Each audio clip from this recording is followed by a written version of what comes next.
Hər vaxtınız xeyir olsun bizim dəyərli YouTube izləyicilərimiz, Qarabağ sevərlərimiz, Qarabağ azarkeşləri, ümumilikdə bütün futbol sevərlər.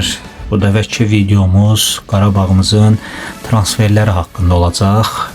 Ən yeni transfer xəbərləri ilə sizlərin qarşınızdayıq. İnşallah müəyyən müddətdə canlı yayımda açıb bu xəbərlər haqqında məlumat verəcəyik.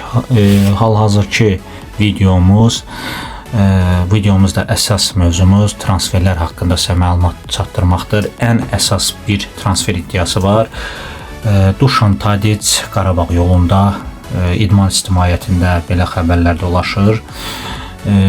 Dušan Tadićin Qarabağa gəlməyi haqqında da məlumatı Dušan Tadićin atası da təsdiqləyib. Belə ki, Fenerbahçe'dan ayrılan 36 yaşlı Serbiyalı futbolçu Dušan Tadić Qarabağ klubundan təklif alıb. Bunu Futbol Infoya açıqlamasında təcrübəli oyunçunun atası Petar Tadić təsdiqləyib. Petar Tadić bildirib ki, hazırda tərəflər arasında danışıqlar gedir. Çox maraqlısı da odur ki, Qarabağ Dušan Tadić ilə bağlı xəbərləri təkzib edib. Klubdan verilən məlumata görə Ağdam təmsilçisi Dušan Tadić ilə maraqlanmır. Hələ ki, Qarabağ haqqında, Qarabağ transferi haqqında ən yeni transfer iddiası, transfer xəbəri budur.